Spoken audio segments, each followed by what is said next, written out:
like the internet is putting so much pressure on you that you can make yourself go into labor. But today, I want to tell you about 3 agreements that your body needs to make in order to go into labor. And I hope that this has taken the pressure off of you guys. So let's jump into what your body needs to have happen before labor starts. By the way, if you're looking about how people go into labor, you're likely in your 3rd trimester, and I actually have a whole 3rd trimester checklist series that I can send to you guys that have so many good things to make sure you're not missing anything. I'm going to put the link for it down below. Okay, the first thing that needs to agree that it's time for labor to start is your brain.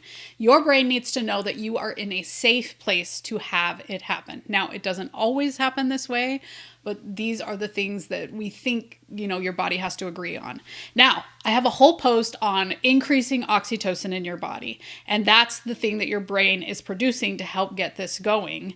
But if you are in a situation where you feel unsafe or, we're bombarding you with questions like we do in labor and delivery, a lot of times it can stop those early labor oxytocin flows from going through your body. And yes, I'm aware that the hospital does far too many things that make your brain think, should I really be in labor? I don't know that I feel 100% safe.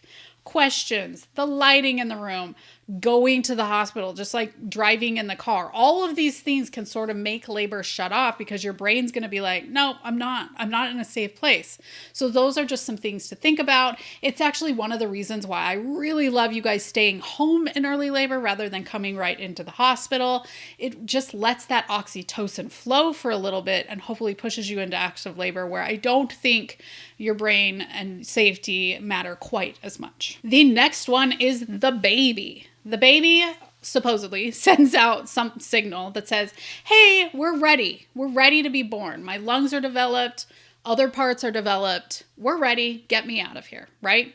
So so far we've got your brain and your baby. Honestly, we don't 100% know what puts you into labor, and we know that it doesn't always work this way, right? A lot of people go into preterm labor, and we can't always prevent all of these things from happening, but these are the things we guess. Editor Hillary here.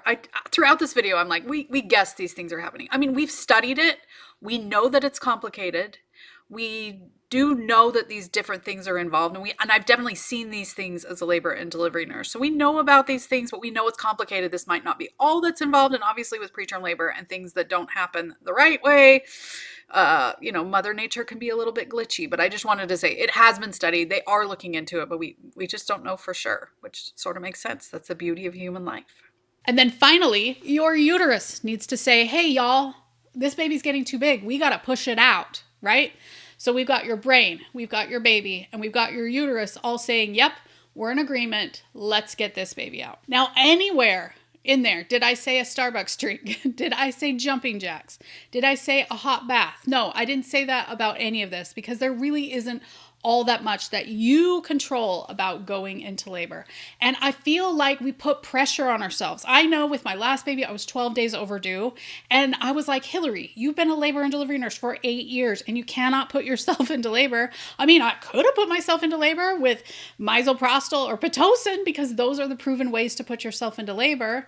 But stop putting pressure on yourself that you somehow can control when you go into labor, because you really just can't. I wish I'd picked a great series, kicked my feet up on the coffee table, and ate more frozen yogurt, or let my kids watch Dora the Explorer because that's what was on back then, rather than putting so much pressure on myself, bouncing on the yoga ball, curb walking. There's really only so much you can do. Now, there are some things that you can do to prepare your cervix, help make it a little bit softer so that when you go into labor or you need to be induced, it's a little bit more ready. So I'm going to link that video up above and down below.